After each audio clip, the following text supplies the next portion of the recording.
A man who spent years running buses in northern England could soon be running one of the world's most influential countries. Andy Burnham, the former mayor of Greater Manchester, is now on the verge of becoming Britain's next Prime Minister. Within hours of Keir Starmer announcing his resignation, Burnham emerged as the overwhelming favourite to take over. His biggest potential rival, Wes Streeting, stepped aside and endorsed him. Labour MPs lined up behind him, and unless a surprise challenger appears, Burnham could walk into number 10 Downing Street within weeks. But this story is not really about one politician. It is about a much bigger question. After years of political turbulence, Brexit, multiple prime ministers, economic stagnation, and growing frustration outside London, is Britain about to fundamentally change the way it governs itself? Because Andy Burnham represents something British politics has not seen in a very long time, a serious contender for power whose political identity was built outside Westminster. If you want to watch more such daily updates on global politics and international affairs, make sure to like this video, share it with others, and subscribe to the International Desk.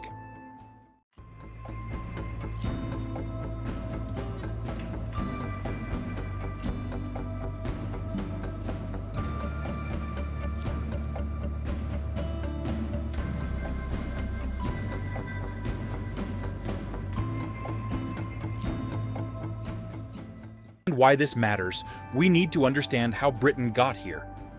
Keir Starmer's resignation marks the end of a remarkable but difficult period for Labour. After returning the party to government and ending years of Conservative rule, Starmer struggled to maintain momentum. Economic pressures remained intense.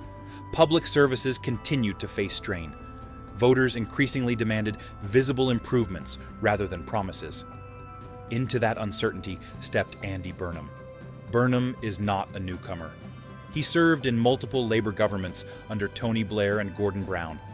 He ran for Labour leadership twice and lost both times. Many observers assumed his national political career had peaked years ago. Instead, he left Westminster and became the first elected mayor of Greater Manchester in 2017. That decision may now define British politics for the next decade, because Burnham spent the last 9 years building something that many national politicians lack: a local power base and a reputation for fighting on behalf of a region often ignored by London. And that leads to the first major revelation. Andy Burnham's rise reflects a rebellion against Westminster itself.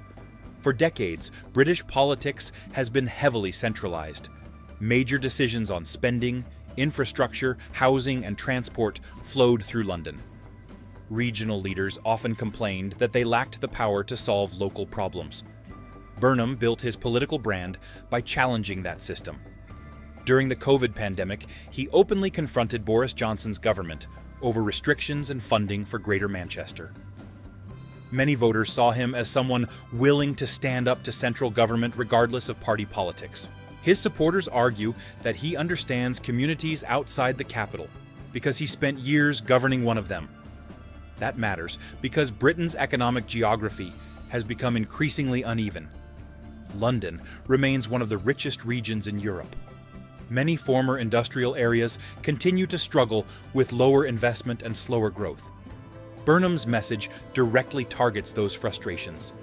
He argues that Britain needs more regional power, more local decision-making, and less dependence on Westminster. And if that message brought him to power, the next question becomes even more important. What exactly does Burnham believe? That uncertainty forms the second major revelation. One reason Burnham attracts support from different factions of Labour is that people often see what they want to see in him. Early in his career, he aligned with New Labour's centrist approach. Later, he adopted positions that appealed to Labour's left wing. He served under Tony Blair.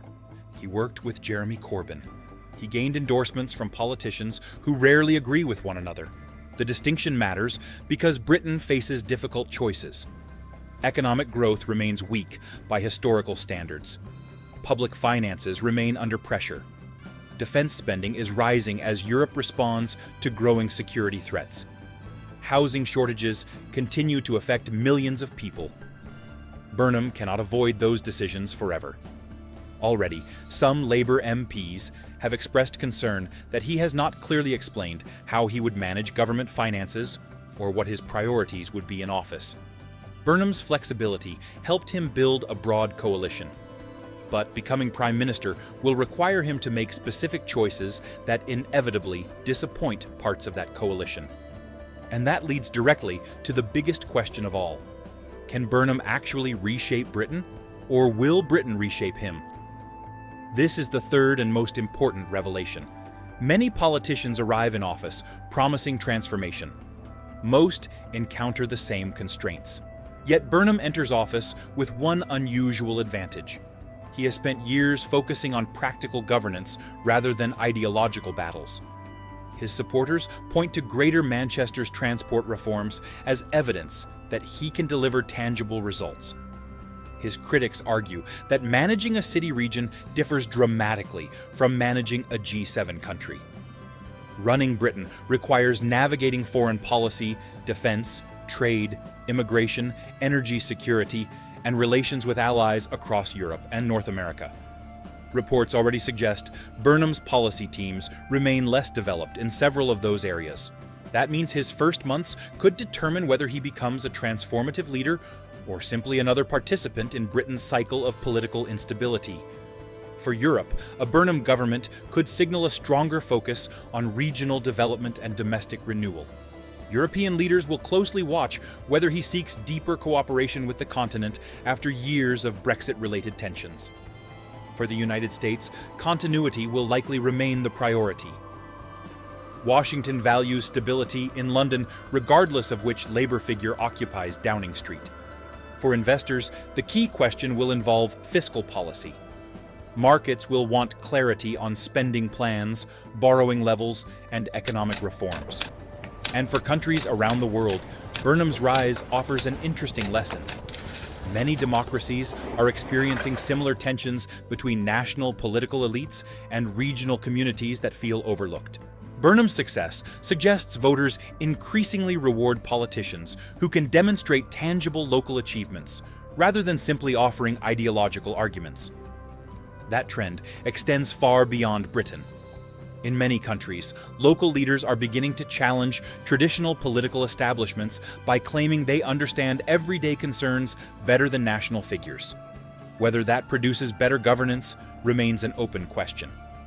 But it is undeniably reshaping modern politics. And that is why Andy Burnham's likely arrival in Downing Street matters. This is not simply the story of a politician winning a leadership contest. It is the story of a political system searching for a new direction after years of upheaval.